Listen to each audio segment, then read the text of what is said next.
So if you want a second referendum to overturn the result of the first, be honest that this risks dividing the country again.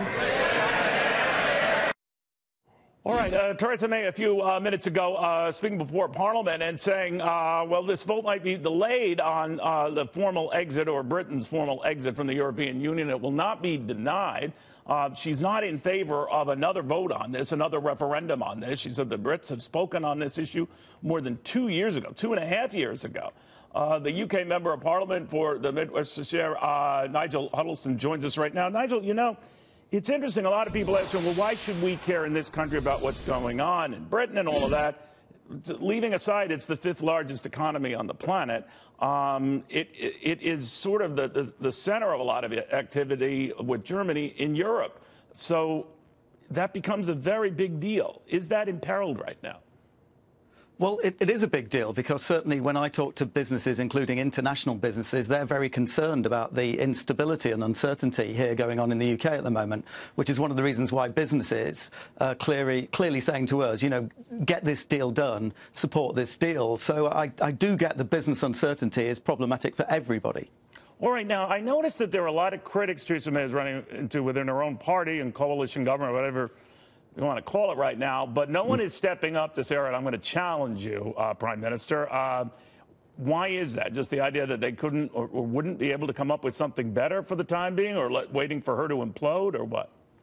Well, of course, there's a lot of talk. There's always a lot of media talk about leadership bids. But the reality is, as you've said, nobody's come up and said, look, I want to challenge you at the moment. Now, there are these letters that are going into the Backbench 1922 committee. And if there's 48 letters in, that immediately triggers an election for the leader or a confidence vote in the leader. But as yet, 48 letters have not gone through. So at the moment, there's no leadership battle. That does not mean to say that one won't happen in the coming weeks or months. So, Nigel, steer me through this process. A vote delayed, we're told, is not a vote denied, but we know that March 29th is a hard and fast date at which point the break is formal. Or absolutely. Is it? Well, it is. At the moment, it's in legislation. The triggering of Article 50 meant that we do leave the EU on the 29th of March next year, and it would take another vote in Parliament to change that date. Now, that's possible, but at the moment, nobody really desires that because all it does is just continue more uncertainty. So at the moment, we're still working towards that date, but we don't have a deal that's been passed by Parliament yet. So that's the tricky point. And delaying this vote today means that we're getting closer to that exit date without a certain outcome, which causes that business uncertainty. If the deal, when it does get through Parliament, if it doesn't get passed, we have to wait another 21 days for the government to come back with an alternative proposition as well. So all the time, we're getting closer and closer to that exit date and the uncertainty that comes with it. You know, you think about it, Nigel, all this fuss is over England, whether it's in or out of the club, the European Union, and yet it's a club whose membership is hurting. I mean, from Germany slowing down on the brink, potentially, of a recession. I mentioned Italy before, I mentioned France, and that country's president about to address people who are not too pleased with some of his reforms to make that a more attractive investment haven. So you wonder, like, is it really worth the price of admission?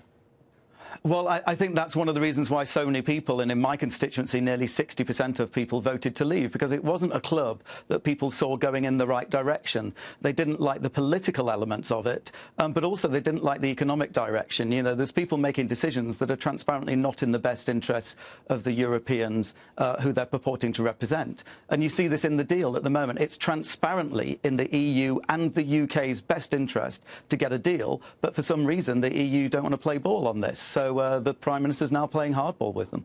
Amazing. Nigel, thank you very much for clarifying a lot of Thank you. crazy things going on over there.